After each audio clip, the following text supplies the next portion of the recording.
Halo, selamat malam Bapak Ibu Saudara-saudari yang terkasih, yang tak jemu-jemu mendengarkan suara saya di live streaming pada kesempatan ini. Terima kasih kepada Bapak Ibu dan teman-teman yang sudah mendukung channel ini dan juga telah menyebarkan video-videonya agar berguna bagi teman-teman yang mungkin mengalami pertanyaan-pertanyaan yang terkait dengan iman Katolik. Bapak Ibu Saudara-saudari, saya menyadari bahwa apa yang selalu saya sampaikan masih banyak kekurangan, maka dari itu juga saya membutuhkan masukan, saran, dan juga kritikan, karena semua akan menjadi sempurna karena ada saran dan juga kritikan dari teman-teman semua.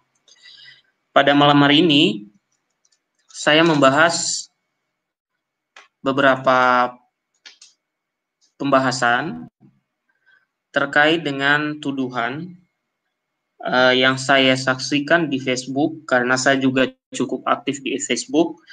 Saya saksikan banyak sekali perdebatan dari gereja Advent melawan orang-orang Katolik.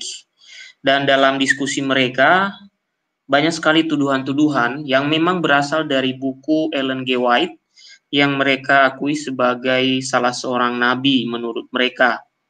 Dan dari buku itu, seperti yang selalu saya sampaikan pada video sebelumnya, bahwa dalam buku itu Bapak Ibu banyak sekali tuduhan-tuduhan terhadap gereja Katolik, bahkan tuduhan-tuduhan itu tidak berdasar, tetapi hal itu dijadikan sumber untuk menuduh orang-orang Katolik. Maka dari itu pada malam hari ini saya live streaming, meskipun situasinya mendadak. Kalau seandainya tidak mendadak, pastinya saya akan siapkan sampai berapa hari sebelumnya. Tetapi karena mendadak dan karena saya lihat cukup penting untuk menjelaskan ini, maka saya live saat ini. Dan semua nanti pembahasan yang saya pakai, saya akan tampilkan linknya pada live chat, karena pernah saya muat di media Jala Press. Dan di situ sudah ada penjelasan tentang 10 perintah Allah itu, dan juga mungkin teman-teman dan orang-orang yang mencari pasti mengalami kesulitan-kesulitan. Maka saya lebih baik menjelaskannya. Oke, Bapak Ibu, kita mulai saja penjelasannya. Saya akan share screen. Mudah-mudahan sinyal saya tidak mengalami manja pada malam hari ini, sehingga lancar penjelasan dari saya dan suara saya tetap merdu di telinga Bapak Ibu yang mendengarkan, sehingga tidak ada gangguan sama sekali. Kiranya demikian yang juga saya harapkan dan Bapak Ibu harapkan dalam live streaming ini. Oke, kita melihat dulu. Ada beberapa tulisan yang sudah saya siapkan di Word, kemudian nanti kita akan membaca dan sedikit saya akan menjelaskan, ya. Dan nanti saya berikan kesempatan untuk Bapak Ibu yang ingin masuk. Mungkin ini tidak akan begitu banyak penjelasannya, tetapi nanti saya mengharapkan bahwa ada Bapak Ibu yang bergabung untuk menambahkannya atau membantu untuk menjelaskannya. Baik, kita akan mulai. Benarkah gereja Katolik mengubah 10 perintah Allah? Tuduhan semacam ini saya sudah mendengarkannya cukup lama Bapak Ibu, di Facebook atau di Twitter atau di website Google, itu banyak sekali tuduhan semacam itu. Cuman memang kita ini kan, orang Katolik ini kan kadang-kadang tidak begitu mempedulikan.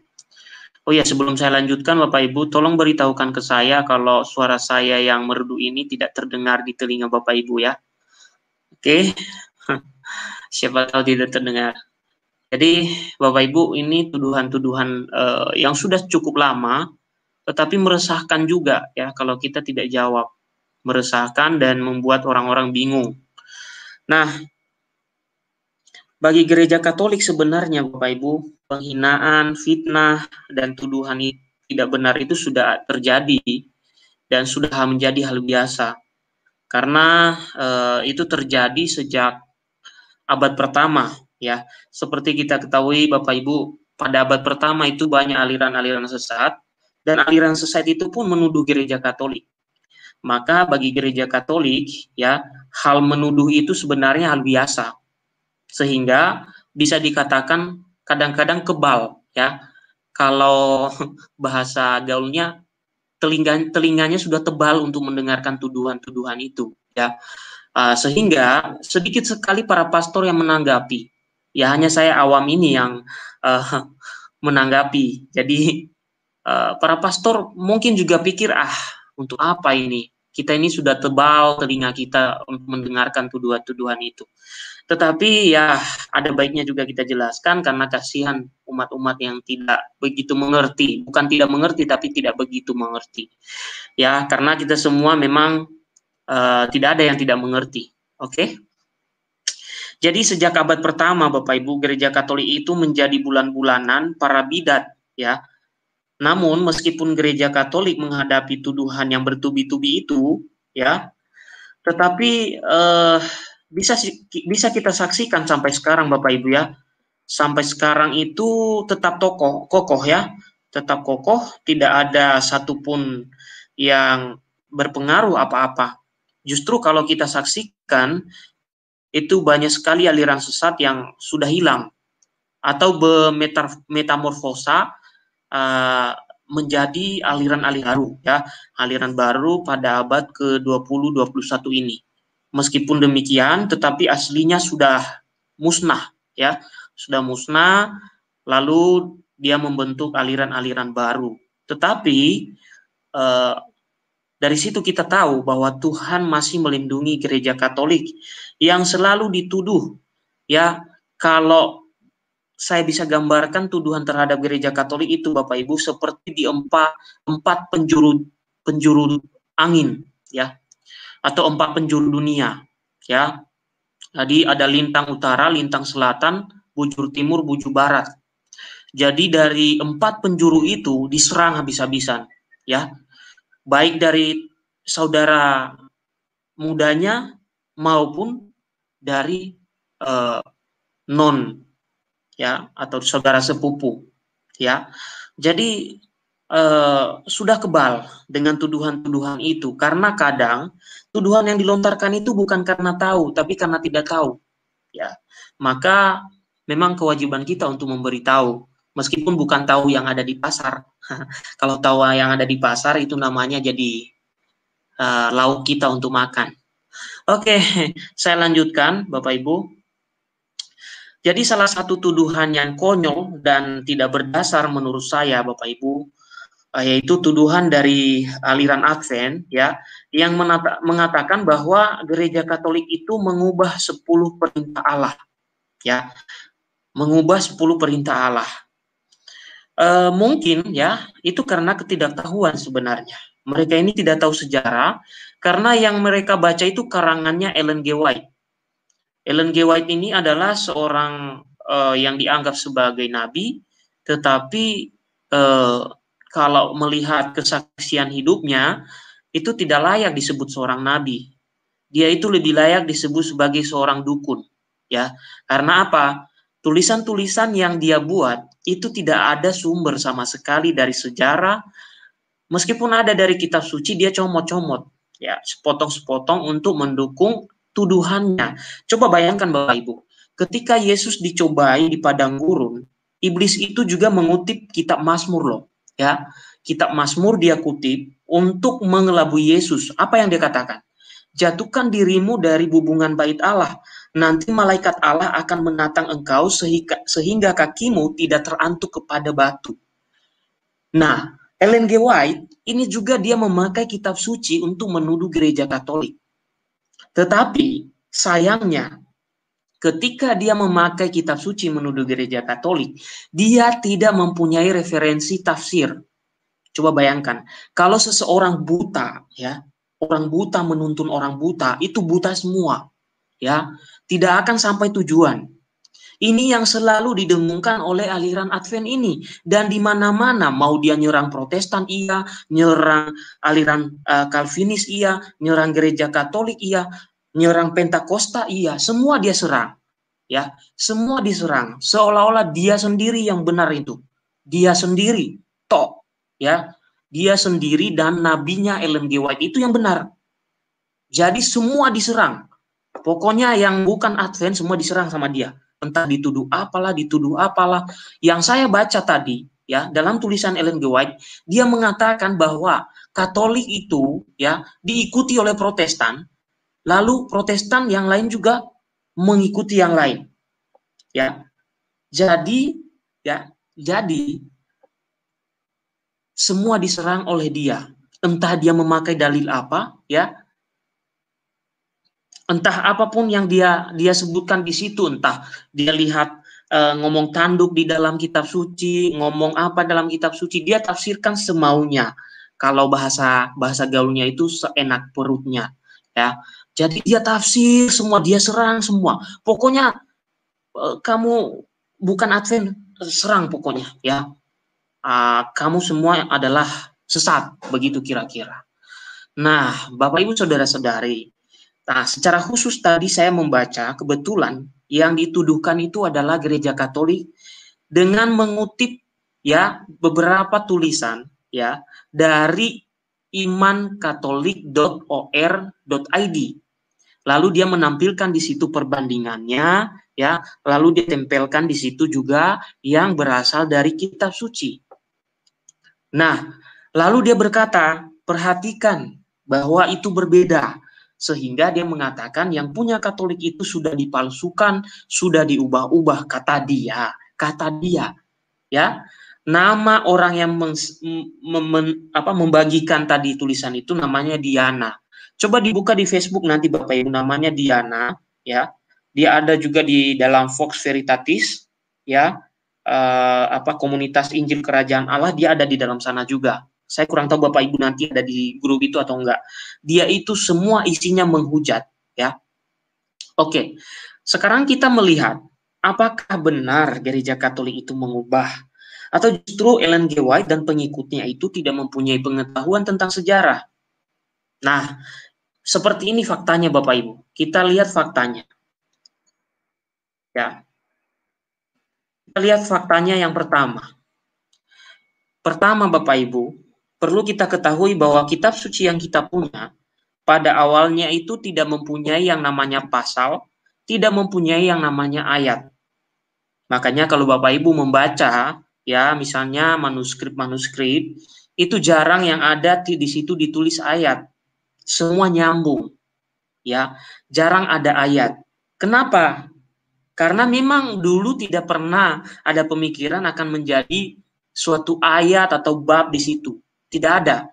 Siapa yang melakukan itu dan memisah-misahkan perikop-perikop itu? Mau tidak mau, suka tidak suka, kita harus mengakui sejarah bahwa ayat dan bab dalam Alkitab itu diberikan kemudian oleh Bapak Gereja dan para uskup. Ya. Nah, mungkin ada yang mengatakan, masa sih? Ya, kamu belajar sejarah dulu, ya.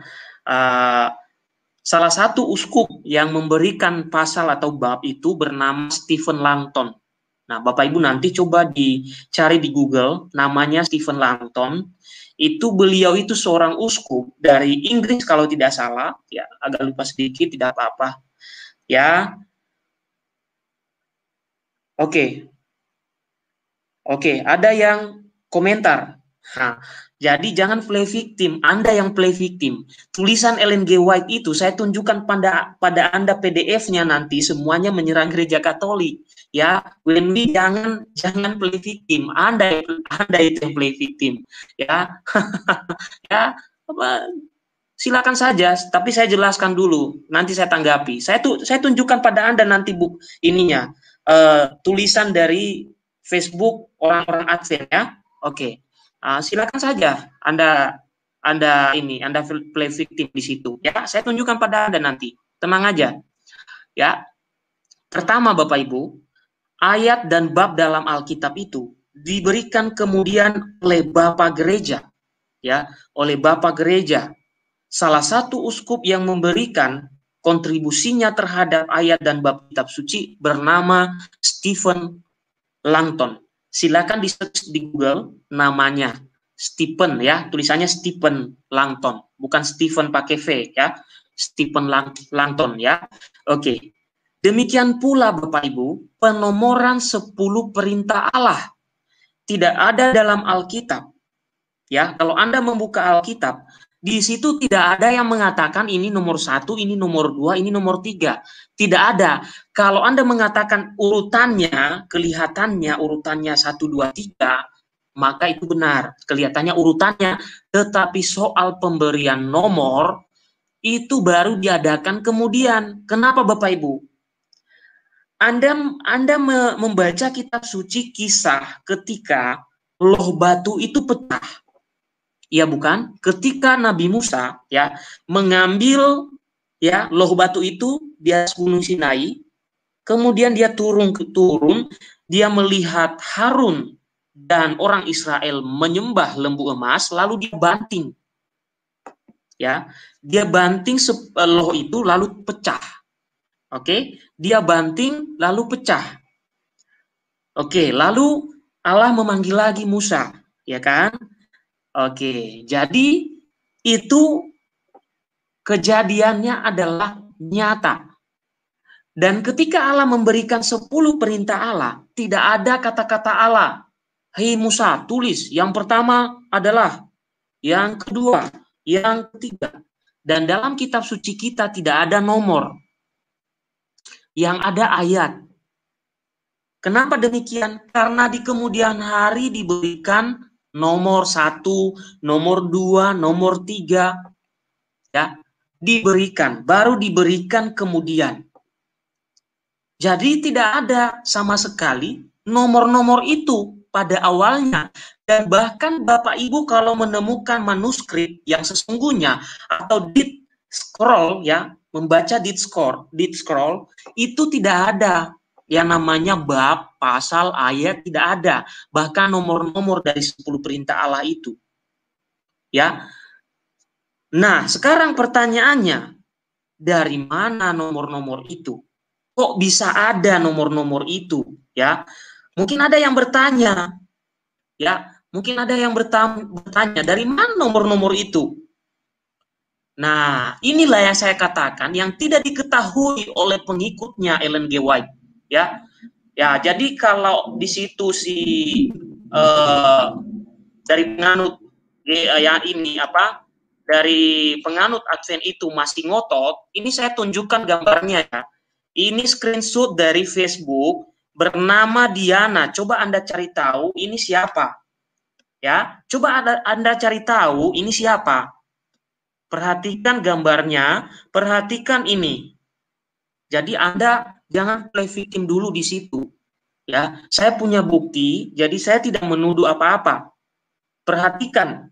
Ya, perhatikan namanya Diana, cari di Facebook, ini penghinaan terus isi dari Facebooknya. Dan saya tampilkan itu di layar, coba baca namanya. Baca, lihat gambarnya, Advent hari ke-7. Ya, oke? Nah, sekarang jangan play victim lagi, oke? Jangan play victim lagi. Anda play victim lagi, berarti Anda memang menolak bukunya Ellen G. White yang menghina Katolik. Saya tanya Anda, kalau Anda menolak berarti segera bertobat Anda. Ya, karena saya punya PDF buku Ellen G. White. Oke, itu bukti. Oke, ini buktinya ya. Nih, perhatikan denominasi lalu dia menulis ini, dia perbandingkan, lalu ya ini dia perbandingkan. Oke, sudah jelas? Oke, saya lanjutkan. Jadi tidak ada penomoran pada awalnya, ya. Kemudian karena tidak ada penomoran, maka ada 2 orang bapak gereja, ya, ada 2 orang bapak gereja yang berupaya memberikan nomor, ya, berupaya memberikan nomor. Siapa mereka? Bapak gereja yang berusaha dan berupaya itu bernama Santo Agustinus dan Bapak Gereja Origen. Oke? Ada dua orang, yaitu Santo Agustinus dan Origen. Maka dengan demikian secara sederhana kita mengetahui bahwa penomoran kitab suci ya baru ada Bapak Ibu, itu pemberian bab, pemberian pasal, ayat itu baru ada ya pada abad pertengahan, ya, abad pertengahan. Nah, kalau Anda bertanya pada saya kapan saya mengenal Advent, sejak 2009 saya sudah berdebat dengan orang Advent. Jadi Anda tidak usah berbicara macam-macam, play victim, bertobatlah Anda, pengikut nabi palsu Ellen G. White. Ya, jadi ya ada dua orang bapak gereja, Santo Agustinus dan Origen, ya, dan mereka berupaya memberikan nomor dalam kitab suci itu. Nah, maka dari itu Gereja Katolik mengikuti salah satu pengelompokan atau penomoran dari Bapak Gereja yang saya sebutkan itu. Ya, mengikuti salah satu dari Bapak Gereja yang memberikan nomor pada 10 perintah Allah itu. Karena apa? Karena nanti yang lain juga mengikuti penomoran dari Origen. Kalau Anda nanti memang ingin berdebat dengan saya, Wenwi, silakan masuk, saya nanti berikan link. Silakan tunggu saya. Saya menjelaskan dulu. Saya mau berdebat dengan Anda. Ya, saya mau berdebat dengan Anda. Saya tunggu Anda. Gak usah macam-macam. Ya, tunggu aja di situ. Oke? Oke. Sekarang, Bapak gereja mana yang diikuti oleh gereja Katolik? Ya, siapa yang diikuti oleh gereja Katolik di antara kedua bapak gereja tadi yang memberikan nomor pada ayat kitab suci itu? Gereja Katolik mengikuti Santo Agustinus yang dikenal sebagai Doctor of the Church atau pujangga gereja. Ya, atau pujangga gereja. Ya.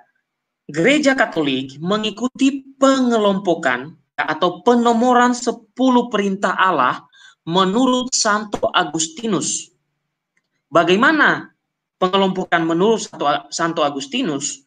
Berikut adalah penjelasannya. Ya, berikut adalah penjelasannya. Nah, Santo Agustinus mengelompokkan 10 perintah Allah dalam Keluaran 20 atau ada juga dalam Ulangan, cuman berbeda urutan-urutannya. Keluaran 20 ayat 4, 5 sampai seterusnya Santo Agustinus mengelompokkan seperti ini. Bagian pertama dia mengambil 5 ayat pertama. 5 ayat pertama dia ambil, yaitu mulai dari ayat 2, 3, 4, 5.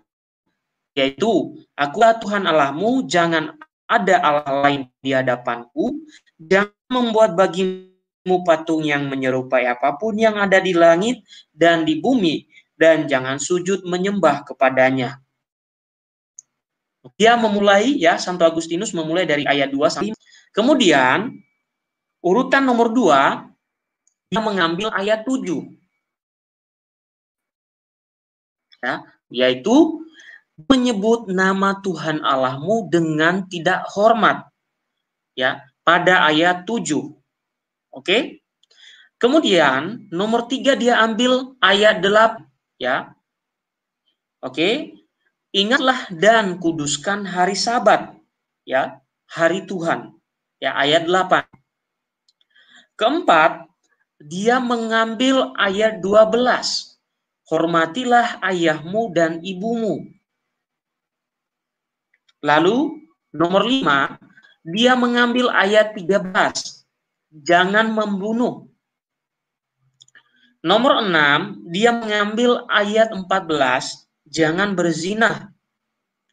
Nomor 7, dia mengambil ayat 15. Jangan mencuri. Nomor 8, dia ambil ayat 16 yang berkata jangan mengucapkan atau mengungkapkan saksi dusta tentang sesamamu. Kemudian di bagian ke-9 dan ke-10 dia mengambil 9 itu ayat 17 bagian A dan mengambil nomor 10 ayat 17B. Alasannya nanti saya jelaskan.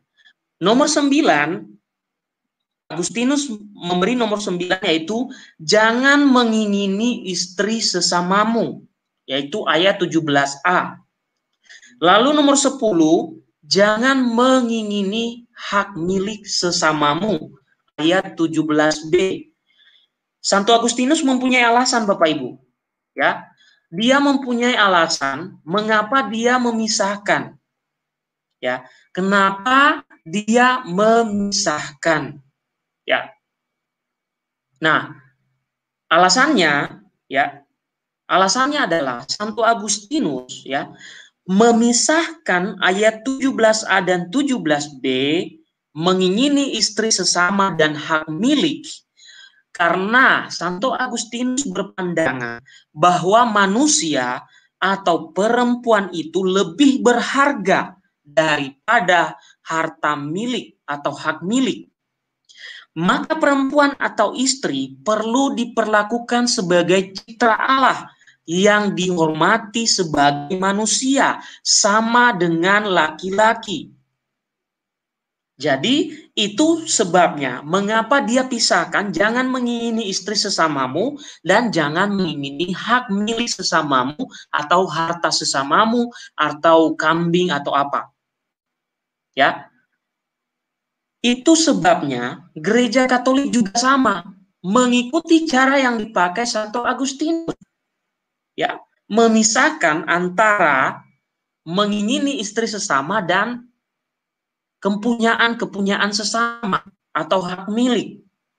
Ya, atau hak milik sehingga menurut Agustinus wanita itu juga mempunyai harga diri sama dengan laki-laki. Jangan disamakan dengan harta benda, jangan samakan dengan HP, jangan samakan dengan laptop, jangan samakan dengan kambing atau domba.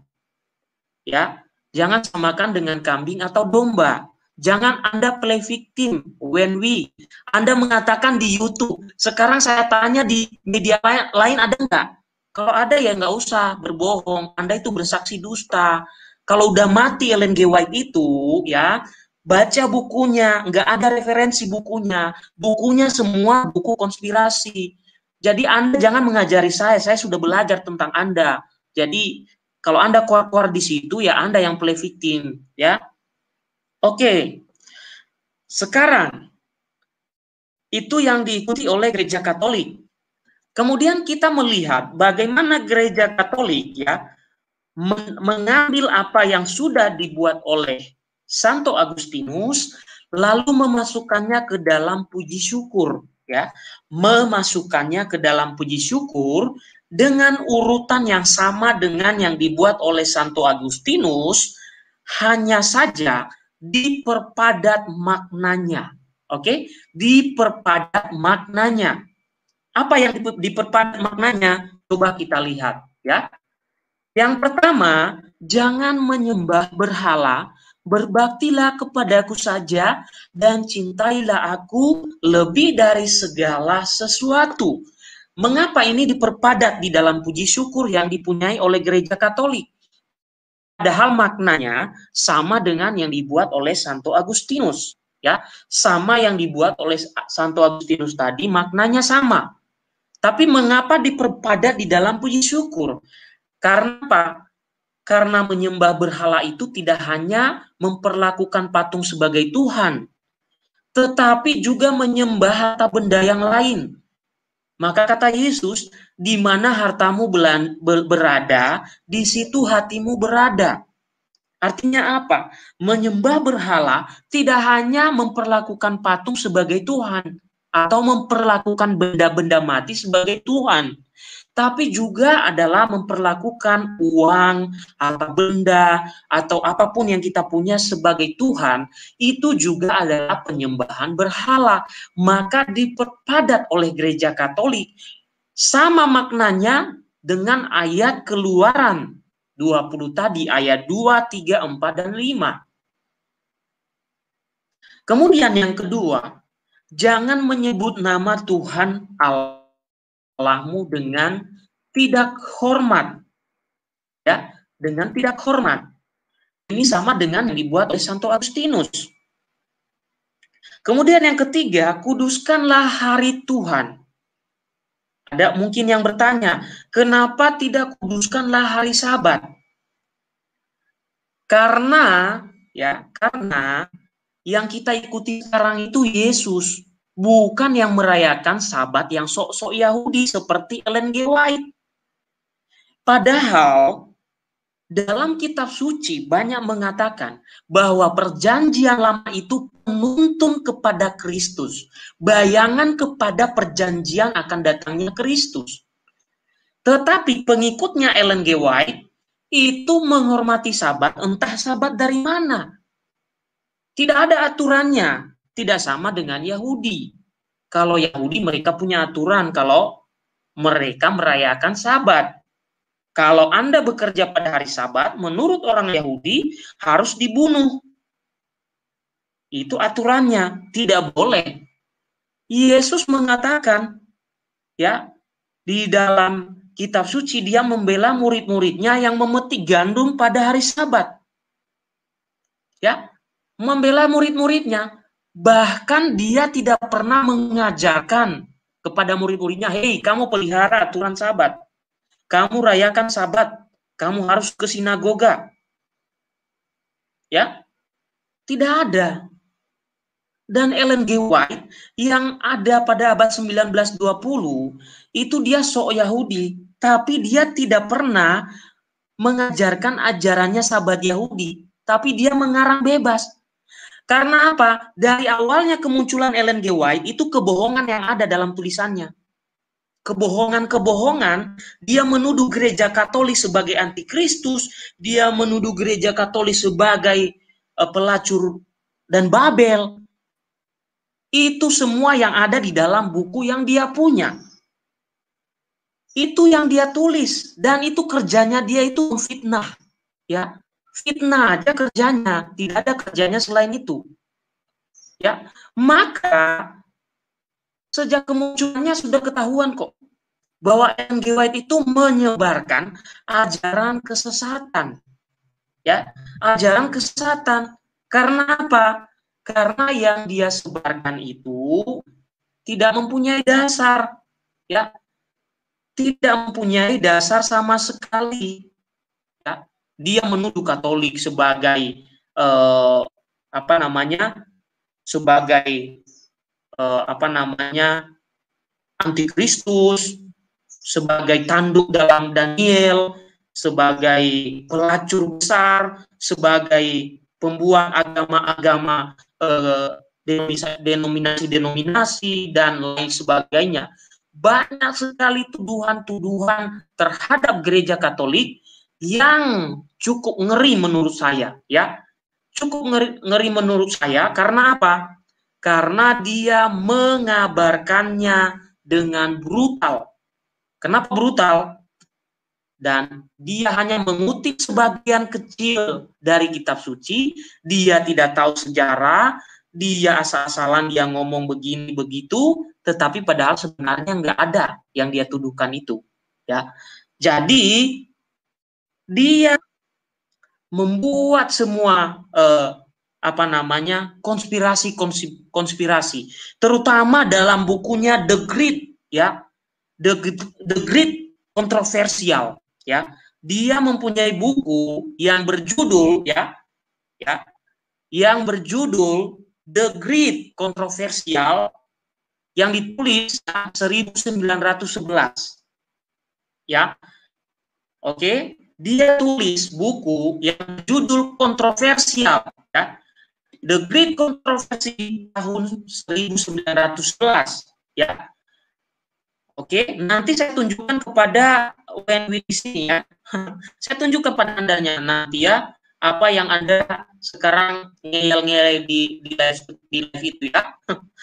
Anda itu tunggu saja dulu penjelasan saya. Setelah saya jelaskan nanti saya siap berdebat dengan Anda, tapi siapkan data Anda dulu ya. Saya tunggu data Anda, karena saya punya bukunya. Kalau data Anda tidak ada, ya kasihan Anda nanti. Oke. Kemudian Bapak Ibu, ya, nomor 4 di dalam puji syukur, hormatilah ibu bapakmu.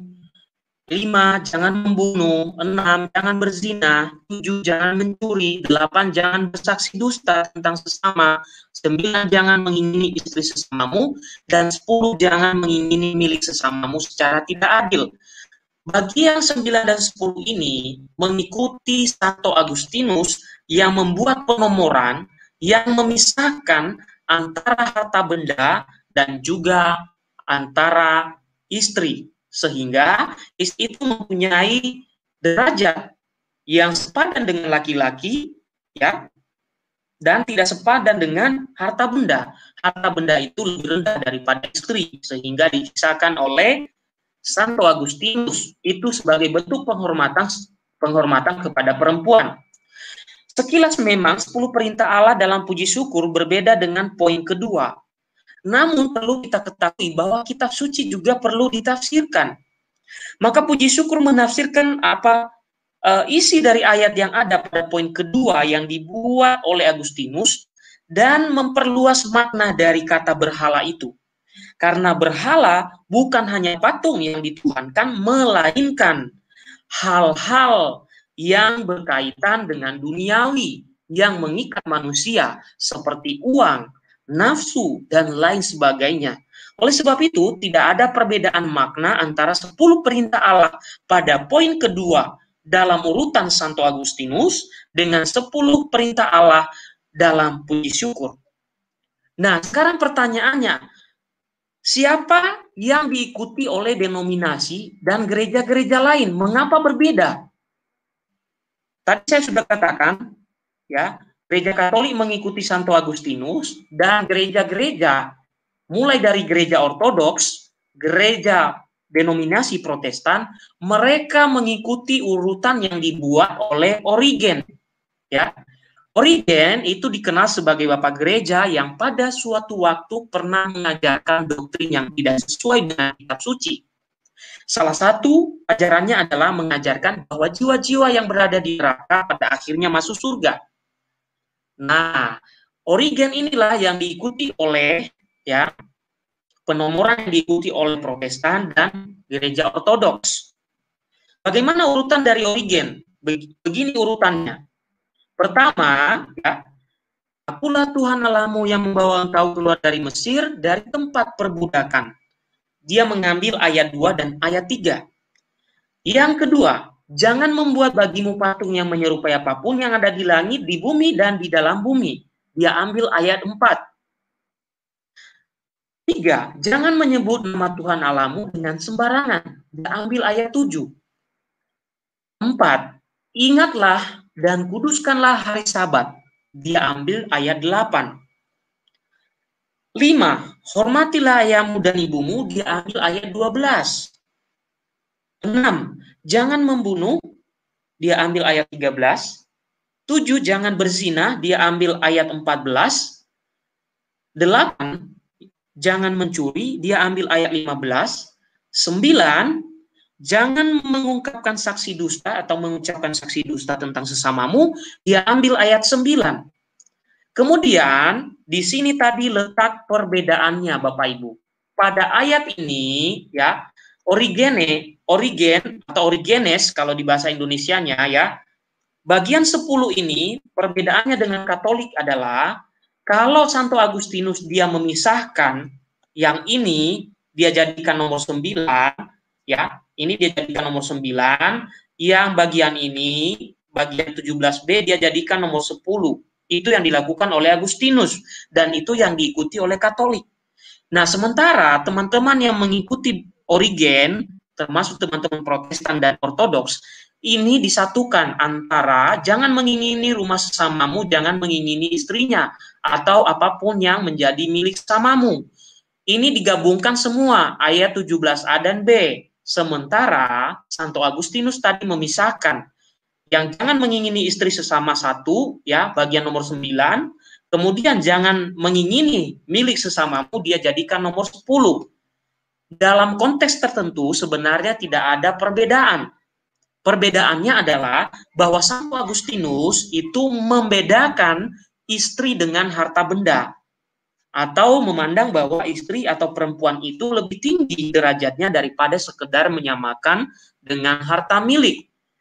Dengan demikian, kita mengetahui bahwa gereja Katolik itu bukan mengurangi, tapi mengikuti pengelompokan yang diajarkan oleh Santo Agustinus. Sementara gereja-gereja Timur dan Protestan mengikuti pengelompokan Origen. Jadi, gereja Advent yang tidak tahu sejarah inilah yang sebenarnya perlu belajar, ya, perlu belajar tentang ini supaya kalian tidak asal menuduh, ya. Kalau sudah menuduh, ya, kalian sudah menuduh, kasihan sekali yang dilakukan Ellen G. White ketika dia hidup.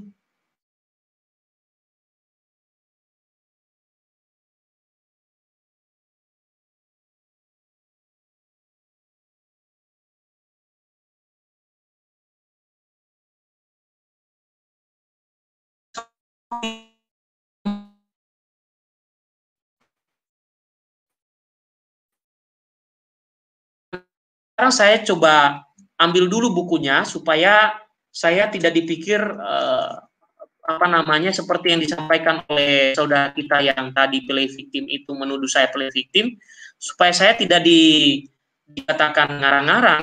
Saya akan tunjukkan buku yang dia tulis. Oke? Saya akan tunjukkan, tetapi sebentar saya akan upload dulu. Oke? Oke, suaranya kurang bagus karena tadi saya mengirim file. Kebetulan filenya satu buku, lumayan gede, tetapi sebentar mungkin nanti akan bisa saya tunjukkan. Jadi yang dituduhkan oleh, ya, pengikut Ellen G. White di sini bahwa gereja Katolik itu mengerti atau merubah 10 perintah Allah itu tidak benar. Itu karena dia tidak tahu sejarahnya seperti apa, ya. Tidak tahu sejarahnya seperti apa, tetapi menuduh dengan sembarangan, ya. Di sini dia menuduh, ya. Di Facebook kalau mencari nama ini nanti ketemu, ya. Jadi justru dia mengatakan bahwa kita ini tidak mengikuti yang baik, yang benar kata dia. Maka dia perbandingkan, ya. Padahal keduanya itu adalah sama-sama benar, tapi mengikuti pengurutan, ya, pengurutan atau penomoran yang dilakukan oleh kedua bapak gereja tadi, yaitu Santo Agustinus dan Origen. Ya, Santo Agustinus diikuti oleh gereja Katolik penomorannya, dan Origen itu diikuti oleh gereja-gereja Timur dan Protestan. Itu sejarahnya.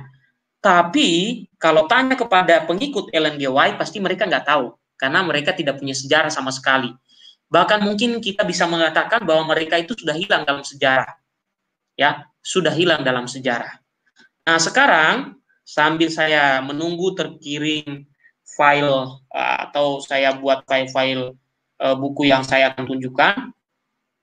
Sekarang mungkin WNW tadi belum pergi. Sekarang saya berikan waktu pada Anda untuk bergabung dan diskusi dengan saya. Ya, silakan Anda mengutarakan curhatan Anda. Dan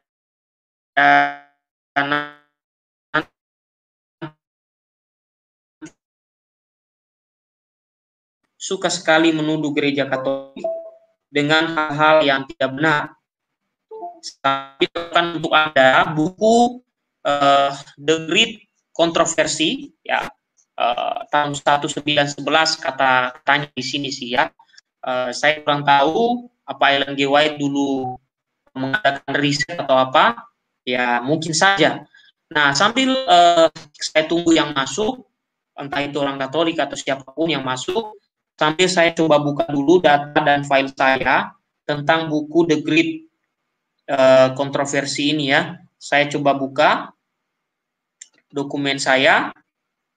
Oke, nanti saya coba tunjukkan bentuknya PDF, Bapak Ibu, bukunya, dan saya sudah membaca buku ini, dan memang isinya penghinaan semua tentang gereja Katolik, dan saudara kita tadi yang mengatakan mereka tidak beginilah, tidak begitulah, ya it's okay aja. Mungkin Anda sendiri tidak begitu, tapi banyak teman Anda yang melakukan itu, ya. Salah satunya pada gambar yang saya tampilkan pada live ini, ya, itu dia sudah menunjukkan. Oke, agak manja-manja suara saya karena memang saya suka memanjakan sebenarnya, makanya dia manja. Terima kasih sudah diberitahu. Oke, sebentar saya mau tunjukkan saja bagian buku yang saya maksud tadi, teman-teman, Bapak Ibu ya. Mudah-mudahan bisa saya buka. Oke, sepertinya sudah terbuka. Sebentar, saya nanti share screen. Memang buku ini tertulis dalam bahasa Inggris, Bapak Ibu, tetapi paling tidak kita bisa melihat dulu judul bukunya. Nah, ini sudah muncul. Saya coba ini ya. Alah, ini muncul lagi iklannya. Oke. Nah, ini saya hilangkan dulu, stop sharing dulu. Saya coba share bukunya, ya, buku Ellen G. White, di mana berisi penghinaan terhadap gereja Katolik. Ya, ini bukunya Bapak Ibu. Ya, ini bukunya, The Great Controversy. Ya, The Great Controversy. Lalu coba saya scroll ke bawah, Bapak Ibu, ini bukunya. Perhatikan tulisnya, ada judulnya di atas, Ellen White. Oke, Ellen White. Oke, itu bukunya. Nah, sekarang kita lihat di bawah ya. Di bawahnya dia menulis tentang apa sih, gitu ya. Penasaran kan kita kan? Nah ini ya, Ellen G. White. Oke, ini bagian bukunya. Oke, ini halaman 1. Ini pendahuluan, preface.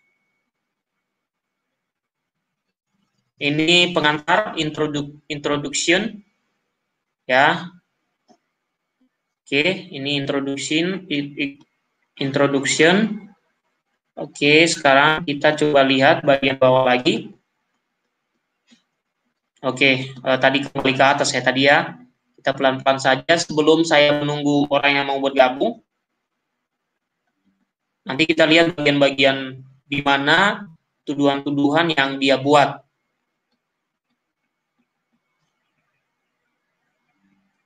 Oke. Ini yang sering dikutip oleh orang-orang ya, pengikut-pengikut dari Ellen G. White. Ya, di sini sudah mulai ada tuduhan-tuduhan ya terhadap gereja Katolik, ya. Oke. Nah, nanti coba saya bagikan kepada Bapak Ibu ya, mungkin bisa membuka ininya PDF-nya juga.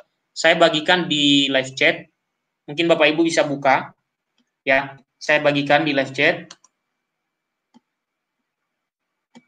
Oke, itu di live chat Bapak Ibu bisa di-download ya bukunya. Nah, saya tidak menjelaskan lebih jauh tentang bukunya, ini banyak sekali, tapi dari beberapa tulisan yang sudah saya tampilkan, ya Bapak Ibu, contohnya lah, ini saya baca, coba ya, saya baca tuduhan apa ya, having sebentar, ya ini, oke, ini daftar isi atau konten, ya Bapak Ibu. Oke, coba kita lihat daftar isi saja dulu Bapak Ibu. Ya. Kita coba lihat daftar isinya. Chapter 1 ya. The destruction of Jerusalem, ya. Terus chapter 2 persecution in the first centuries. Ya. Oke, Luther Luther's separation from Roma, ya, Rome, ya. Lalu coba perhatikan ya dalam isi-isi yang dia buat di sini banyak sekali memuat hal-hal yang menyudutkan gereja Katolik. Contoh ya. Nah, contohnya di bagian Skriptura ini termasuk tadi membahas 10 perintah Allah, ya. Kemudian ya nah, ini di sini juga banyak membahas tentang Katolik, ya. God's law immutable, ya. In the Holy of Holies, ya. Di sini banyak membahas tentang kekatolikan justru, ya. Oke. Bible and the French Revolution, ya. Oke, itu adalah bagian atau isi konten buku ini. Ya. Oke. Ya, mudah-mudahan ya Win tadi dia pergi dengan damai sejahtera setelah mendengarkan bahwa ternyata Ellen G. White itu memulai alirannya dengan cara menuduh. Ya, bukan pergi dengan damai sejahtera dan diterima di sisi Bapa, bukan.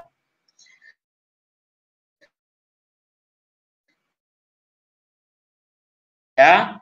Jadi Bapak Ibu, ada juga ya buku lain ya, Sima Garuda memberitahu ada buku berjudul Kemenangan Akhir, ya. Itu juga dipegang oleh gereja Advent dan isinya juga sama. Kurang lebih menghina-hina gereja Katolik dan gereja-gereja lain. Pokoknya yang bukan mereka. Ya. Kalau mereka tidak menghina gereja lain, mungkin mereka tidak dapat umat. Makanya saya berpikir seperti itu. Sehingga mereka selalu melakukan penghinaan-penghinaan semacam itu. Karena mungkin kalau mereka tidak menghina, mereka tidak punya umat. Atau mungkin umatnya lari. Karena tahu bahwa Ellen G. White ini orang stres. Orang stres yang menulis buku. Kenapa? Coba lihat bukunya Bapak Ibu. Kita lihat ya. Apakah buku ini mempunyai referensi atau tidak? Coba lihat ya. Catatan kaki pun tidak punya. Ya. Catatan kaki tidak punya. Oke. Ya, coba perhatikan. Lalu coba perhatikan ya, daftar pustaka itu juga tidak ada. Coba perhatikan Bapak Ibu. Yang ada hanya appendix-nya. Appendix itu berbeda dengan ya. Appendix itu seperti petunjuk Bapak Ibu. Merujuk ya, merujuk ayat. Nah, ini appendix general notes. Ya. Jadi dia appendix-nya adalah mengutip buku yang dia tulis. Oke? Mengutip buku yang dia tulis dan dia mengutip buku-buku kontroversial atau buku-buku yang memuat tulisan-tulisan yang tidak diakui, ya. Dia mengutip itu, ya. Coba lihat, ya. Oke. Nah, dia mengutip sebagian-sebagian. Oke, perhatikan. Ini appendix, bukan catatan kaki, bukan daftar pustaka. Ya. Karena apa? Karena dia hanya mengutip apa yang dia anggap penting untuk dia sebarkan. Ya. Jadi itulah pekerjaan dari Ellen G. White ketika dia masih hidup. Kerjaannya adalah menghina gereja Katolik. Ya, menghina gereja Katolik. Oke. Nah, coba lihat buku-buku ini, tidak ada catatan kaki sama sekali, tidak ada rujukan sama sekali. Ini adalah judul buku ya yang ditulis oleh Ellen G. White, ya, The Great, ya, Kontroversial. Oke. Nah, silakan Bapak Ibu, Anda masuk ke dalam kalau memang ingin. Oke, ini juga boleh dicari di download bukunya, dibaca-baca, siapa tahu bisa membantu. Kemudian bagi yang ingin ngobrol silakan masuk. Oke, silakan Bapak Ibu yang ingin ngobrol silakan masuk. Saya menunggu sambil nanti saya coba baca-baca apa yang ditulis oleh Bapak Ibu di bagian live chat ya. Saya nanti akan cek dari live chat itu ya. Dan kemudian saya saya tanggapi ya. Oke, saya sambil menunggu saya buka dulu apa yang di live chat-kan dan diketik di sini. Siapa tahu ada yang bisa ditanggapi. Kecuali tadi ya Wenwi ya, yang sudah surupan duluan ketika saya berkata bahwa Ellen G. White itu adalah orang stres. Oke. Adventis nuduh Katolik merubah 10 perintah Allah. Waduh, wahai maklum sajalah, namanya juga pengikut ajaran Nabi palsu bernama Ellen G. White, perempuan stres. Keras.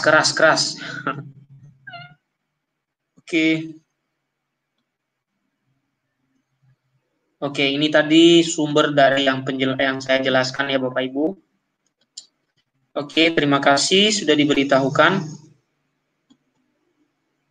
Oke, saling menyapa. Horas juga. Oke, ya, orang seperti itu kok dianggap sebagai nabi. Tidak ada saudara muda Katolik, yang ada adalah saudara yang hilang dan tersesat. Ya, kita bisa terjemahkan. Nah, ini tadi, ya, Wenwi tadi ini, dia mengatakan bahwa saya nggak pernah melihat di YouTube Adventis menyerang gereja Katolik, nggak ada. Jangan Anda menggiring opini seakan-akan Anda ini victim dibanding Anda yang terang-terangan. Nah, ini justru yang play victim. Karena mereka ini, ya, buku-buku Ellen G. White ini semua menyerang Katolik kok. Tapi seolah-olah di sini, ya, seolah-olah cuci tangan, ya, seolah-olah tidak ada apa-apa. Ya, padahal mereka inilah yang sering menuduh gereja Katolik, baik itu di Facebook, di grup Vox Veritatis, di grup Injil Kerajaan Allah, di situ semua adalah tempatnya orang-orang Advent menyerang Katolik. Saya ada di situ, makanya saya tahu. Jadi kalau Anda berbohong dengan saya itu cukup aktif juga di media, gitu loh. Saya tahu, ya, saya tahu. Bahkan, ya, bahkan ada salah satu orang polisi, ya, asal orang Manado, ya, dia juga orang Advent, dia itu sering berdebat dengan saya dulu. Sekarang aja dia nggak berdebat.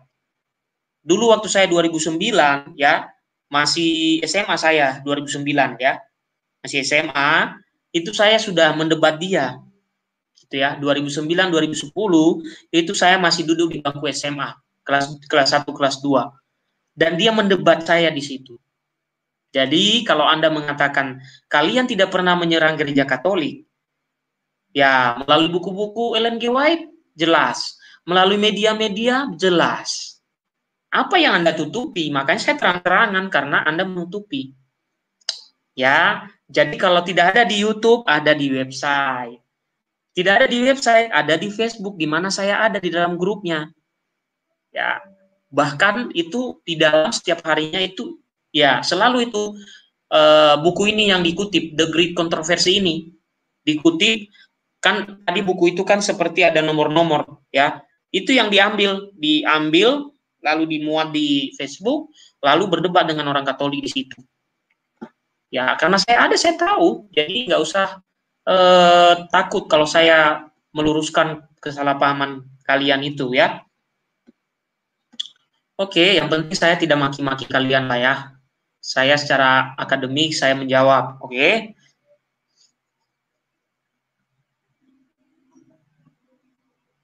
Ya, di kolom komentar di Mea Culpa ada komentar Vincent de Rock, dia Adventis tiap hari menghina-hina Katolik dan Paus. Iya, di YouTube saya sudah dijawab semua penghinaan mereka, ya. Jadi saudara-saudaraku jangan lupa, ya, jangan lupa YouTube saya disebarkan kepada orang Advent. Karena ada beberapa pembahasan sebelumnya, itu saya membahas tentang tuduhan mereka ini. Jadi mudah-mudahan setelah mereka mendengarkan itu, mereka pulang dalam damai sejahtera karena keselamatan yang telah mereka terima. Artinya apa? Ya, mereka nggak perlu jadi Katolik. Karena kalau mereka jadi Katolik juga nggak ada untungnya. Ya kan?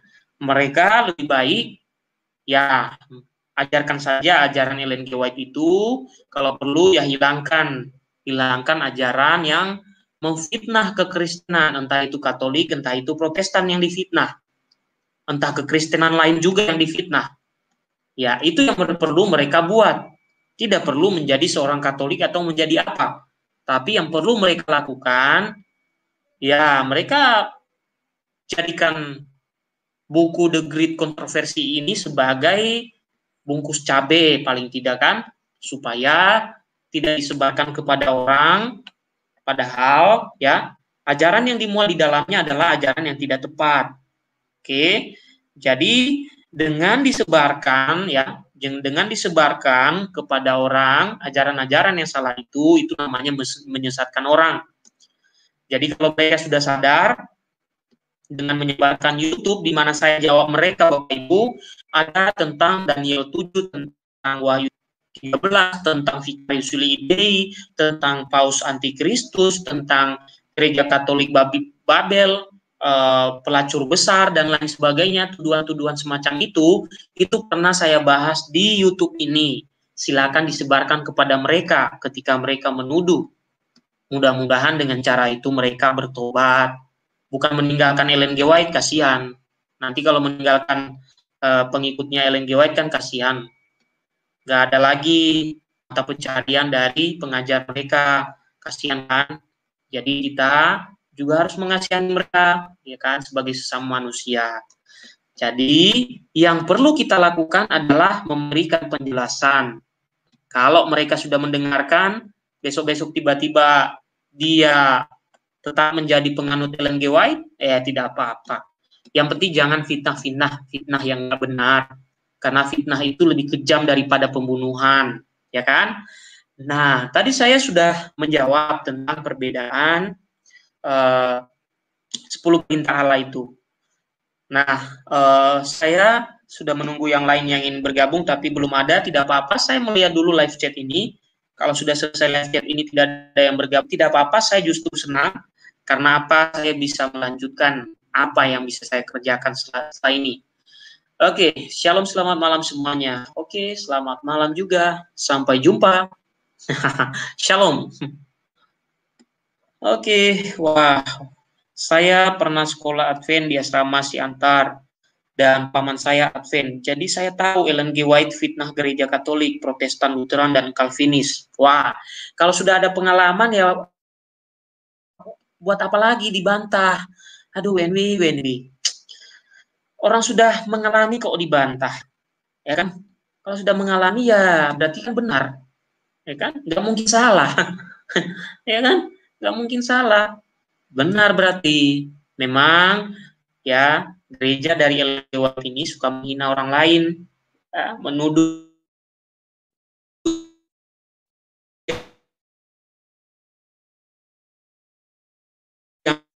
ya, atau mereka ini seperti jualan kecap, ya. Kalau kecapnya nggak laku, mereka pasti akan membuat kontroversi, kan? Mudah-mudahan kan mereka mengharapkan dengan begitu kecapnya laku, ya kan? Ya, lumayan lah. Kecap orang lain direndahkan kan pasti orang-orang mengikuti mereka, kira-kira begitu pemikirannya.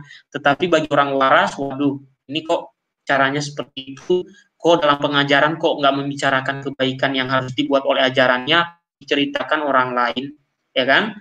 Apa kurang pede Ellen G. White dan pengikutnya dengan ajarannya, sehingga orang lain yang dibahas, gitu kan? Bisa juga, ya, bisa juga karena kurang pede, kan? Nah, kita kan belum tahu. Siapa tahu kan kurang pede. Karena apa? Misalnya Ellen G. White ini dulu kan sempat gimana gitu kan keluarganya. Jadi dengan itu dia tidak pede dengan apa yang dia ajarkan. Oke, ya. Nah, ini WNW ini menuduh kita menyerang gereja Advent. Ini play victim yang saya maksud ini. Mereka itu sejak berdiri sudah menyerang gereja Katolik kok.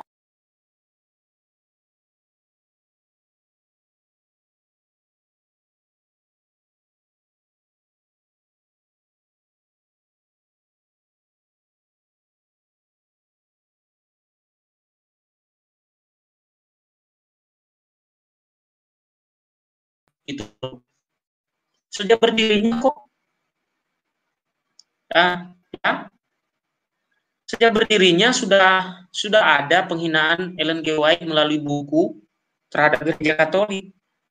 Jadi tidak bisa dia katakan gereja dia, aliran dia itu nggak pernah nyerang gereja Katolik di YouTube atau di mana. Tidak perlu di YouTube. Buku itu lebih kejam daripada YouTube.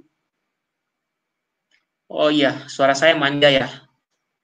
Oke. Ya, begitulah kira-kira. Karena saya suka memanjakan dia, maka dia selalu manja. Ya.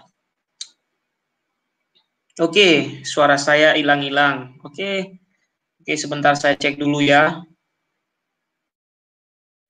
Maklum, Bapak Ibu, ini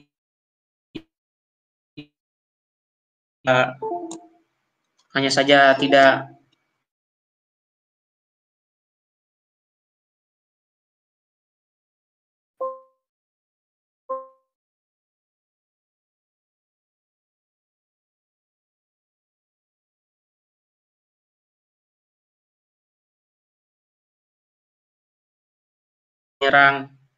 sudah menyerang atanya.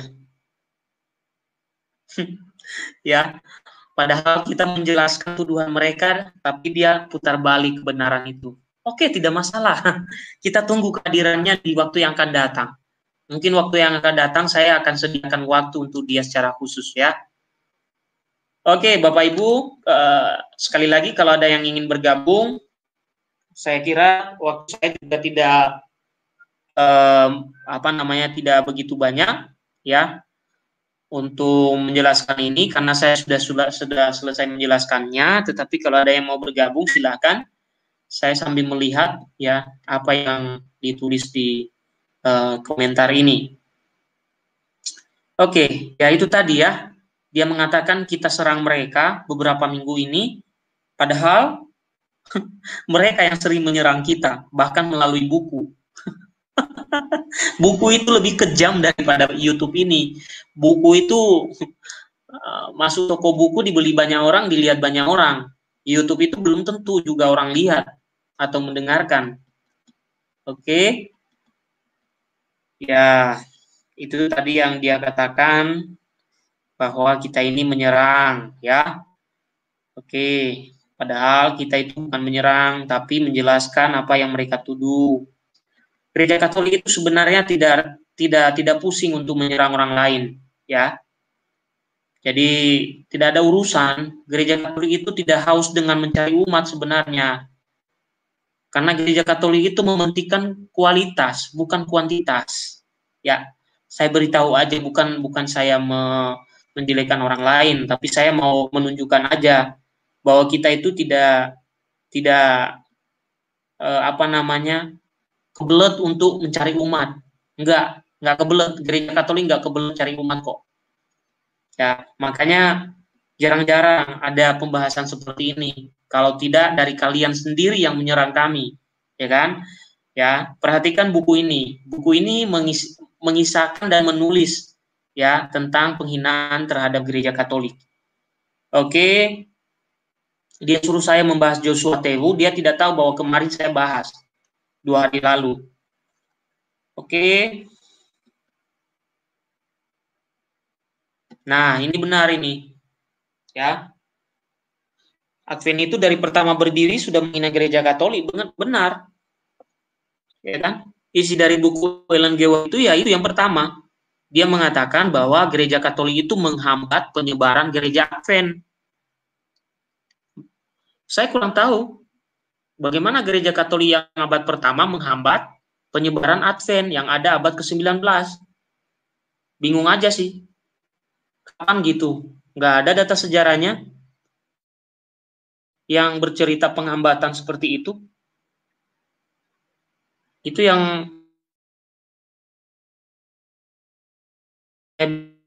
gitu. Begitulah. Saya jadi bingung juga. Bagaimana dia menuduh kita menyerang mereka? Mereka dari awal udah menyerang kita kok. Lucu aja. Oke, Bapak Ibu, orang yang memang sudah mati tapi ajarannya masih ada yang mengikutinya. Ya. Dan isi dari bukunya memfitnah.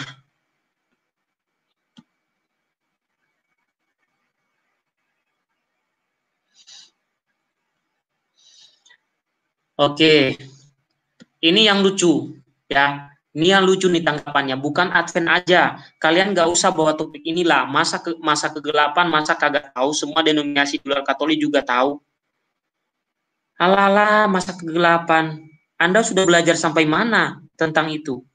Kalau Anda sudah belajar sampai tuntas, bolehlah diskusi dengan saya. Masa kegelapan seperti apa kira-kira? Lebih kejam Ellen G. White daripada masa kegelapan menurut saya malahan. Ya, lebih kejam. Karena apa? Karena dia mewarisi buku-buku, ya. Dia mewarisi buku-buku yang isinya itu penghinaan.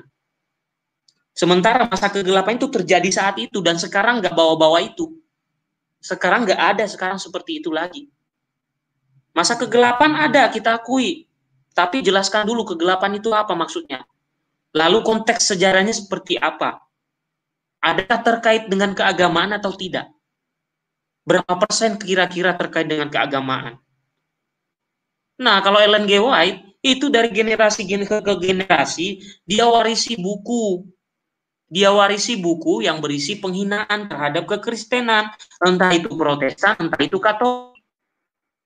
Itu lebih kejam daripada yang Anda katakan masa kegelapan itu.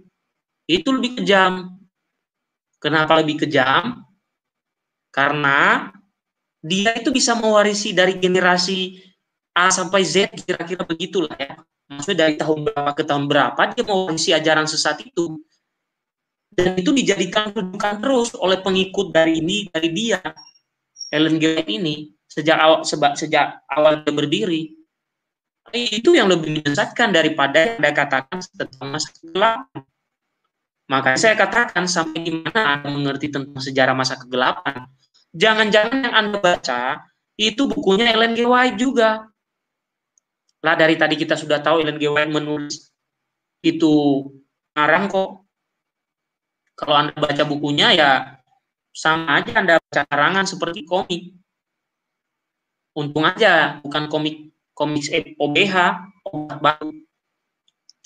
Ya, tapi komik yang ditulis oleh Ellen G. White.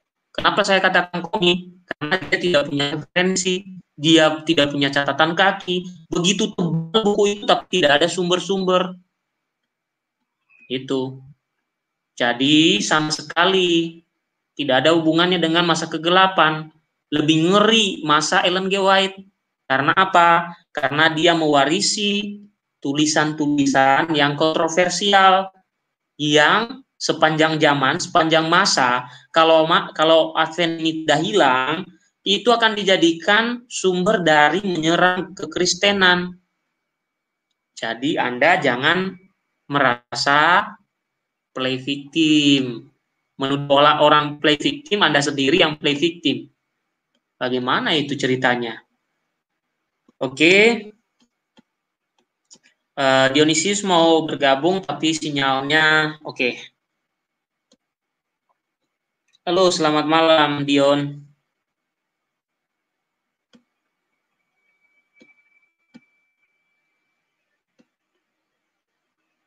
Halo, selamat malam. Halo? Halo Dion?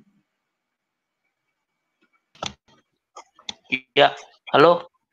Bukan suaranya ya, sudah terdengar? Silakan. Sudah. Silakan, Bro. Oke. Selain dari apa yang ada di thumbnail, Mendi, saya boleh kutip dari live chat dulu yang di apa istilahnya itu curhatannya dituang oleh saudara siapa tadi ya? Wenwi ya. Nah, tentang masa kegelapan. Ya, silakan. Itu menurut saya ya itulah mereka bawa-bawa masa kegelapan gereja Katolik dan sebenarnya tidak mengerti ya. Memang semua gereja pasti ada masa kegelapannya ya. Seperti yang tadi Bang bilang masa kegelapan Ellen G. White lebih kejam daripada masa kegelapan gereja Katolik. Karena apa? Tadi itu mereka apa ya? Si pendiri mereka itu mewarisi tulisan-tulisan yang memang mengandung fitnah terhadap gereja Katolik. Bukan hanya mengandung, bahkan seluruhnya fitnah terhadap gereja Katolik. Dan kalau mereka misalnya menyerang apa ya istilahnya menyerang kita, yaitu tadi sumbernya pakai komik, pakai buku loh. Emang apakah itu bisa dikatakan sebagai sebuah agama atau komunitas? Saya rasa nggak ada kepercayaan yang menggunakan komik atau buku sebagai sumber kecuali dari saudara-saudara kita ini, Advent ini.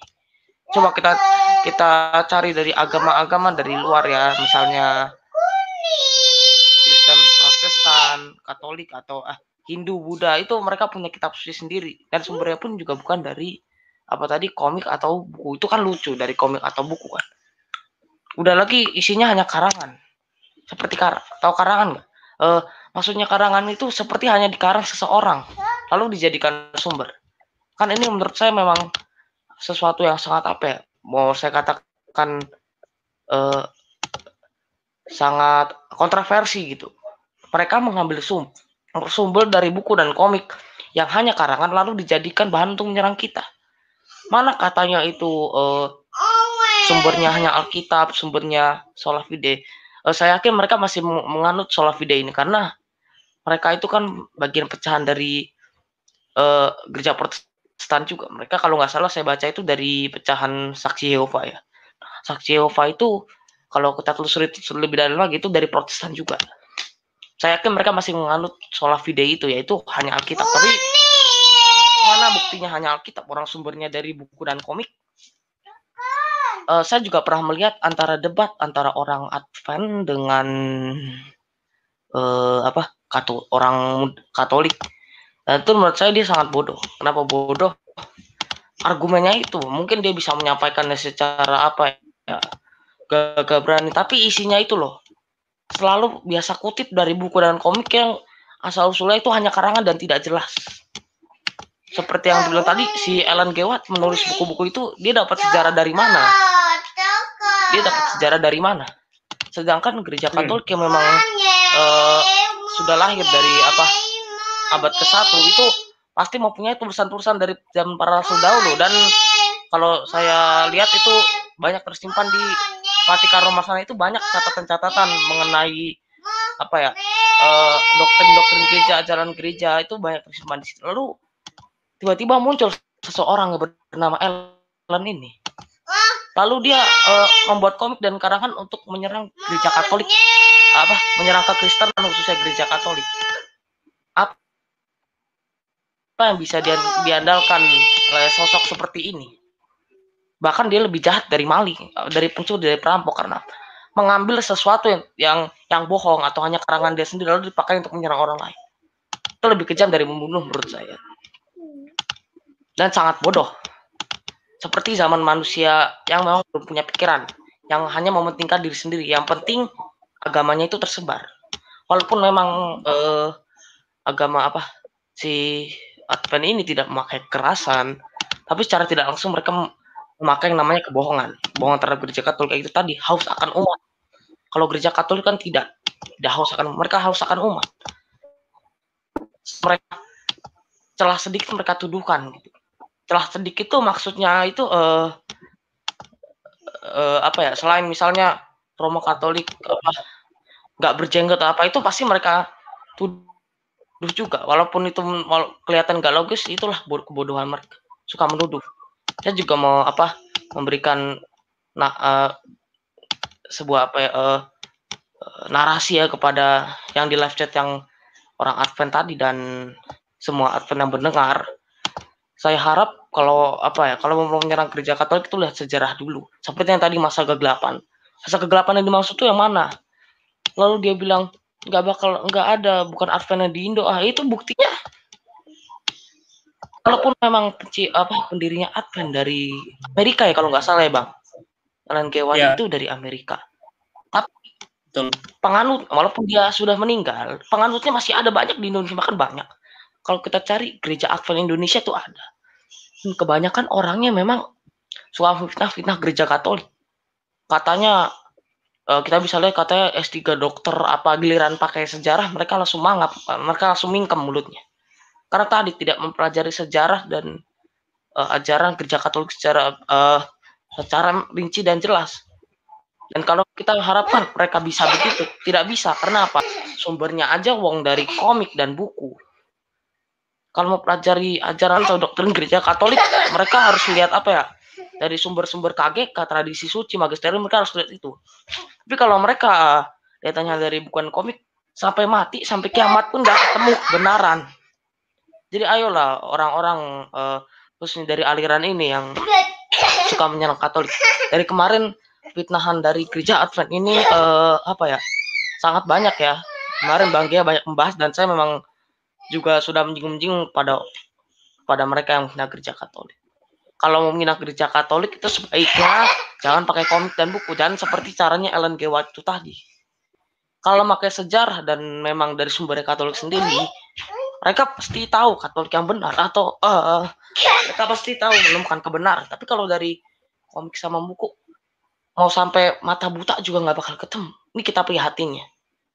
Sebuah kelompok, komunitas atau agama, tapi sumbernya komik dan buku, kan lucu juga. Tadi sudah saya bilang, saya singgung-singgung, tidak ada, saya rasa tidak ada komunitas lain dari denom-denom mereka yang sumbernya itu dari komik sama buku. Selain dari Advent, saya tidak mau menuduh, biasanya dari anak baptis ya. Mereka juga suka memakai komik dan buku karangan siapa waktu itu ya? Saya juga. Jack Chick. Ada buku karangan Jack Chick sama beberapa nama, saya lupa nama orangnya. Nah itu mereka itu pencetus dari anak baptis dan baptis juga. Mereka itu gemar membuat buku. Saya juga nggak tahu dan isinya juga apa ya, suka memfitnah gereja Katolik. Kenapa saya bilang suka memfitnah? Menurut saya itu nggak cocok dibilang tuduhan atau apa ya istilahnya itu ya menurut saya nggak cocok dibilang tuduhan. Karena tadi kalau dibilang tuduhan harusnya ada dasarnya. Harusnya dari dasar Katolik sendiri. Tapi kalau mereka pakai buku dan pakai komik yang memang ngalor ngidul semuanya ngawur, gak bakal ketemu kebenaran di situ. Jadi ayolah kita apalagi khususnya dari umat-umat gereja Advent ini ayolah kita istilahnya itu ayolah kalian buka mata kalian. Pelajari sejarah dan doktrin gereja Katolik dari sumbernya Katolik sendiri. Karena kalau dari sumbernya Katolik itu pasti memang sudah terpercaya kan.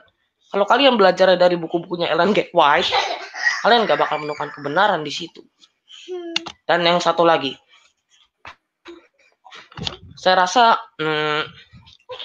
kalau kita lihat dari sejarah memang Ellen G. White ini punya kekecewaan penuh ya dalam dalam kehidupannya. Karena kalau kita lihat dari cerita profilnya, dulunya kalau nggak salah dia itu seorang dari saksi Yehova ya. Lalu karena dia protes dengan kelompoknya sendiri, dia membuatlah yang namanya komunitas sendiri yang bernama Advent. Lalu sumber dari komik dan buku sama ya seperti denom lain yang sumber dari komik dan buku. Ya itu aja serangannya, merubah 10 perintah Allah, merubah apa. Nanti saya yakin akan banyak serangan lain. Tapi niscaya Bang Gia bisa menanggapi. Saya yakin pasti bisa menanggapi. Karena kan Bang Gia itu memakai sumber dari Katolik sendiri dan pakai dari tradisi suci dan Alkitab. Pasti bisa menanggapi. Kalau pakai komik juga nggak bakal bisa. Tadi kamu tidak akan bisa saya pesan-pesan ke mereka tidak akan bisa menemukan kebenaran jika sumber mereka hanya buku-bukunya si Ellen itu. Emang apa gunanya sih itu tuh? Isinya hanya hujatan terhadap gereja Katolik. Tadi judul bukunya itu apa ya? Discovery The Great Controversy. The Great Controversy. Artinya kalau nggak salah itu kontroversi besar ya. Jadi sesuatu yang memang mengagum-agumkan atau besar itu tadi. kalau kita lihat isinya dan kita bandingkan dengan sumber dari Katolik sendiri dan tradisi suci dan sejarah, itu nggak ada apa-apanya. Itu tadi mereka hanya memakai hinaan dan cacian kok, nggak bakal ketemu kebenaran. Itu sih kalau menurut saya. Mungkin ke Bang Gea lagi. Oke. Jadi teman-teman, kalau saya sendiri sudah lama aktif di medsos ini, ya mungkin kalau dibilang kayak orang tidak punya kerjaan, adalah punya kerjaan ya maksudnya. Tapi maksudnya sejak saya sekolah itu, sejak saya SMA, saya sudah aktif di media dan saya sudah mulai berdebat dengan orang-orang Advent ini dan juga yang lain-lain yang sering menuduh Katolik. Makanya saya mempunyai banyak data-data yang saya simpan sehingga saya mudah menjawab gitu. Nah, semakin dia mengatakan seperti tadi, saya justru semakin gencar nanti untuk membongkar ini. Karena apa? Karena di grup itu, ya jadi di Facebook itu ada grup namanya Komunitas Injil Kerajaan Allah, Bapak Ibu. Itu grup di mana di dalamnya itu banyak Adventis, banyak juga orang Katolik dan di situ berdebat. Lalu ada grup Vox Veritatis, di situ juga banyak.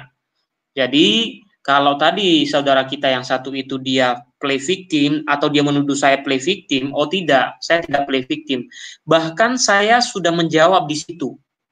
Ya, sudah menjawab di situ, saya berikan link penjelasan saya tadi yaitu mengapa ada perbedaan 10 perintah Allah itu. Yaitu karena ada dua tokoh gereja, yaitu Santo Agustinus dan Origen, yang memberikan nomor kepada 10 perintah Allah dengan cara yang berbeda. Dan yang diikuti oleh gereja Katolik itu Santo Agustinus, dan diikuti oleh gereja Protestan dan Ortodoks itu dari Origen. Begitu sejarahnya. Tapi orang-orang gereja Advent ini tidak mau tahu soal sejarah. Makanya mereka ya tidak tahu apa-apa karena tidak mau tahu, ya kan? Kalau mau tahu kan beli tahu di pasar, ya kan? Jadi lumayan kan? Ada buat masak besok gitu. Maksud saya, mereka melakukan kayak gini-gini, ini mencari umat. Ya, mencari umat. Siapa tahu ada orang Katolik atau Protestan lain itu yang lemah imannya ya ikut mereka. Ya, ikut mereka.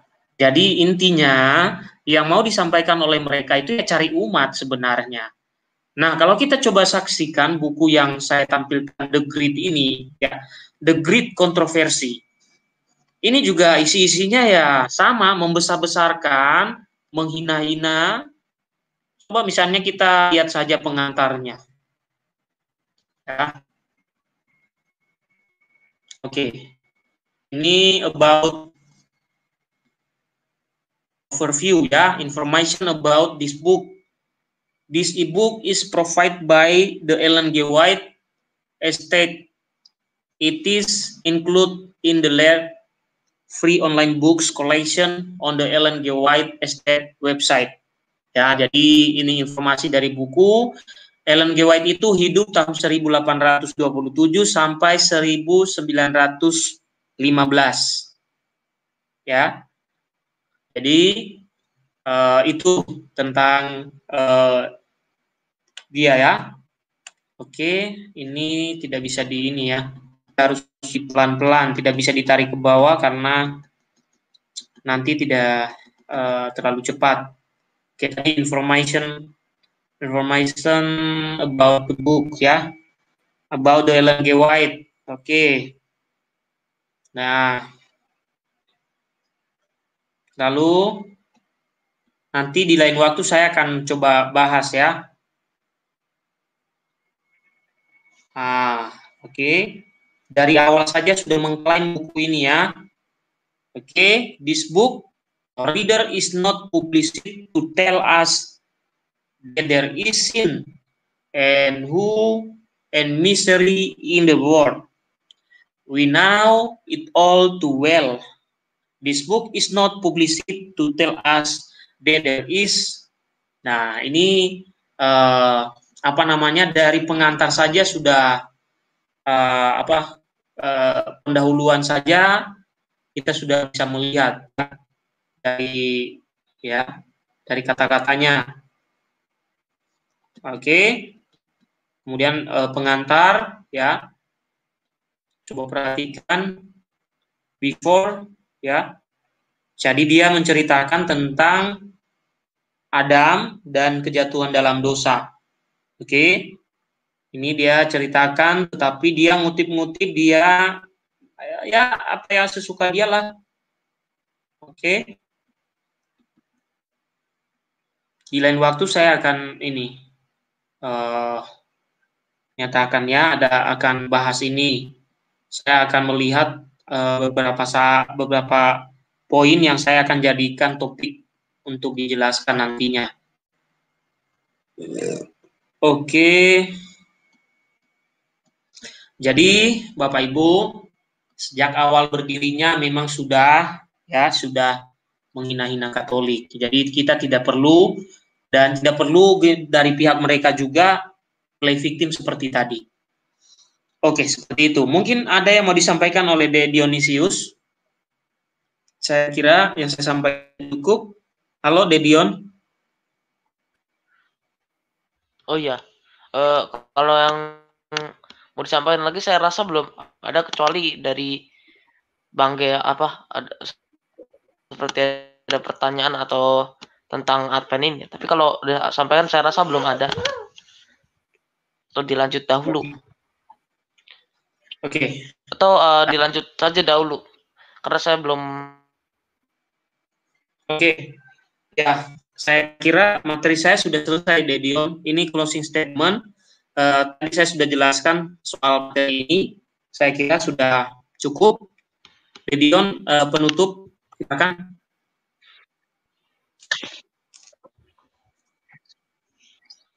Oh ya, tentang penutup, saya hanya punya satu kalimat. Satu kalimat. Saya punya satu narasi di mana gereja ini yang suka menuduh Katolik ini dari Advent ya, itu suka merasa dirinya sendiri itu yang paling benar. Dalam arti dia merasa selalu dirinya benar.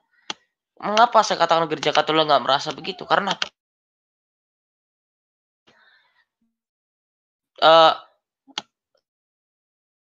saya rasa waktu itu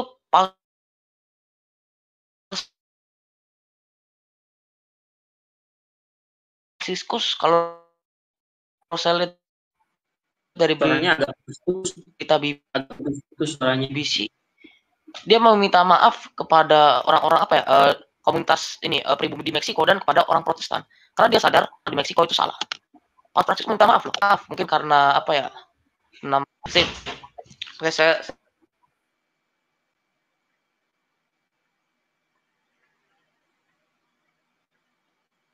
Halo, De Dion, suaranya agak hilang. Oke. Oke, Bapak Ibu, saudara-saudari, itu adalah penjelasan dari saya terkait perbedaan 10 perintah Allah yang dimiliki oleh gereja Katolik dan gereja-gereja Ortodoks dan juga gereja Protestan. Perbedaan yang ada itu karena mengikuti dua orang dari bapak gereja, yaitu Santo Agustinus yang diikuti oleh gereja Katolik dan dan Origen, ya, bukan Santo, beliau hanya bapak gereja. Bapak gereja Origen itu diikuti oleh gereja-gereja Timur dan gereja Protestan. Sehingga pada penomoran 10 perintah Allah itu mempunyai perbedaan. Ya, dan mempunyai perbedaan itu karena ada segi teologisnya juga, terutama pada nomor 9 dan 10 atau pada ayat Keluaran 20 ayat 17a dan b. Di situ ada perbedaan yang dibuat oleh Santo Agustinus dan yang dibuat oleh Origen, sehingga ada sedikit perbedaan. Tetapi pada hakikatnya dua tokoh gereja itulah yang diikuti oleh kekristenan. Dan tidak ada nomor ketika kitab suci itu ada langsung ada nomor 1, 2, 3, nggak ada. bukan langsung ada, tetapi Bapak Gereja itulah yang kemudian membuat tentang penomoran itu dan diikuti oleh gereja selanjutnya seperti yang kita punya pada saat ini. Demikian saja dari saya pada live streaming kali ini. Terima kasih atas perhatian Bapak Ibu. Dukung terus channel ini dan sebarkan kepada sebanyak-banyaknya orang supaya mereka memperoleh jawaban-jawaban terhadap kebingungan mereka terhadap ajaran Gereja Katolik. Dan terutama kepada saudara-saudara kita Gereja Advent, berhentilah Anda menghina Gereja Katolik. Kalau Anda tidak berhenti, ya jangan salahkan kalau setiap minggu atau bahkan seminggu itu membahas tentang Anda. Karena apa? Karena Anda setiap hari menghina. Makanya setiap hari juga kami akan memberikan tanggapan. Mungkin seperti pada malam hari ini, meskipun secara mendadak. Demikian Bapak Ibu live streaming saya pada kesempatan ini. Silakan Bapak Ibu yang baru bergabung tadi, silakan tonton dari awal sehingga memberikan pemahaman yang lebih menyeluruh dan holistik. Terima kasih atas kesempatan Bapak Ibu ya yang sudah bersedia untuk memberikan tanggapan, terutama Dek Dion ya. Sebentar saya masukkan dulu Dek Dion. Halo Dek Dion, mau menambahkan atau bagaimana? Oh ya, tadi maaf sinyal saya putus ya tadi ya. Oke, ya sekarang jelas. Suaranya oke. Tadi saya lanjut ya. Gereja si penuduh Katolik ini dari Denom Adventist. Itu menurut saya itu adalah gereja yang mau menang sendiri. Menurut saya menang sendiri apa? Menang sendiri itu kalau menurut saya artinya itu selalu merasa dirinya benar, selalu merasa apa yang dilakukan oleh pendirinya atau gerejanya itu benar. Kenapa gereja Katolik nggak saya bilang suka menang sendiri? Karena gini, kalau kita cari di berita, saya pernah lihat bahwa Paus Fransiskus itu meminta maaf terhadap umat Protestan karena kekerasan yang dilakukan oleh gereja Katolik kalau nggak salah berabad-abad lalu. Lalu kalau nggak salah juga Paus Fransiskus itu meminta maaf terhadap komunitas pribumi di Spanyol karena waktu itu penjajah Spanyol banyak membantai orang di situ. Ini membuktikan bahwa gereja Katolik itu meminta maaf dilakukan oleh Paus Fransiskus dan tidak mau menang sendiri. Dan ini juga mencerminkan ajaran kasih. Jika kita salah meminta maaf. Jika memang kita sadar apa yang kita lakukan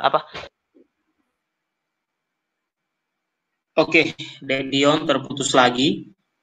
Oke, sambil saya tunggu dia bergabung, mungkin dia lengkapi lagi. Jadi, kita memohon maaf karena bersalah itu ajaran Yesus, Bapak Ibu. Jadi kalau gereja Katolik dalam hal ini oknum, ya, kita harus perjelas di sini. Kalau oknum-oknum dahulu di gereja Katolik pernah berbuat salah, maka memohon maaf itu bukan sesuatu yang aib. Bukan suatu aib, bukan sesuatu yang buruk. Karena itu ajaran Yesus.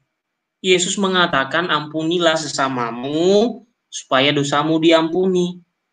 Ya, dalam Injil Yohanes 20 ayat 23 dan juga dalam doa Bapa kami itu jelas.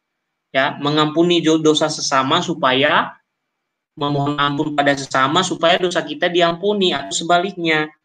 Jadi kalau itu dipandang sebagai sesuatu yang buruk, memohon maaf itu saya kira ada yang kurang beres. Ya, karena memohon maaf itu hal yang biasa dan itu Yesus anjurkan. Ya. Jadi dalam kitab suci Yesus selalu anjurkan kita memohon maaf kepada sesama atau memaafkan sesama karena dengan demikian kita diampuni. Ya, ampunilah sesamamu maka Tuhan akan mengampuni. Ya, kalau kita nyatakan dosa orang ya dosanya akan nyata. Kalau kita ampuni ya diampuni. Begitu kira-kira. Nah, jadi terkait tuduhan-tuduhan dari gereja Advent ini saya sudah tahu dan sudah baca bukunya, sudah lama, sudah saya alami juga ketika saya sekolah. Ada juga beberapa teman saya dulu yang Advent juga, ya. Ada beberapa. Ya, saya tidak membenci pribadi mereka.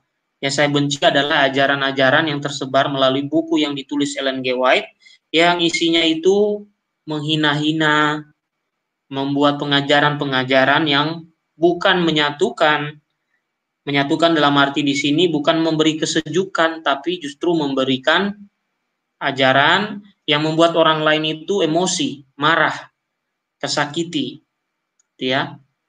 Nah, ini pesan kepada gereja Advent dan pengikutnya. Silakan Anda mendownload Katekismus Gereja Katolik dan pelajari tentang ajaran Katolik di situ. Karena itu adalah penjelasan dari kitab suci atau tafsir dari kitab suci yang dimuat di Katekismus. Silakan Anda pelajari itu daripada Anda sibuk mengajarkan ajaran Ellen G. White yang menuduh begitu saja. Maka dengan kata lain saya mengajak Anda semua itu bersikap kritis terhadap yang sudah disampaikan oleh Ellen G. White itu. Kritis gitu. Ya, mencari tahu apa benar kata dia begini. Misalnya dia tuduh kami gereja Katolik yang mengubah hari Sabat menjadi hari Minggu. Coba dikritisi sekali-sekali tulisan itu. Atau dia menunggu Paus Antikristus. Atau dia menuduh gereja Katolik pelacur besar, Babel besar, tanduk dalam kitab Daniel dan Wahyu 13. Coba kalian sedikit kritis gitu, bertanya, kenapa kok sembarang menuduh seperti ini? Kok Ellen G. White yang adalah manusia kok so tahu? Gitu loh. Kok so tahu? Dia mendapatkan pendidikan dari mana kok seperti itu? Kenapa harus menuduh dulu baru dianggap benar? Kenapa dia tidak menjelaskan saja yang dia yakini? Coba kalau dia menjelaskan saja yang dia yakini tanpa menyinggung orang lain kan lebih elok daripada menyinggung orang lain. Apa kurang pede dengan apa yang diajarkan? Saya rasa Ellen G. White ini sejak dia mendirikan aliran ini, dia kurang pede. Karena dia itu ya bagian dari Saksi Yehuwa tadinya. Mereka punya komunitas. Makanya ada mirip-mirip juga ajarannya Advent dengan Saksi Yehuwa itu. Terutama di situ mengajarkan bahwa Yesus itu ya makhluk. Yesus itu makhluk yang disamakan dengan malaikat Mikael. Nah, ini kan mirip-mirip ajarannya dengan Saksi Yehuwa karena mereka sumbernya sama dulu, satu. Tapi mereka di tengah jalan saling kecewa satu sama lain, maka mereka mendirikan aliran-alirannya, termasuk aliran Advent, yang satunya didirikan oleh Russell, ya, T.H. Russell, mendirikan Saksi Yehuwa, dan Ellen G. White mendirikan Advent, ya, dan pengikut-pengikut selanjutnya.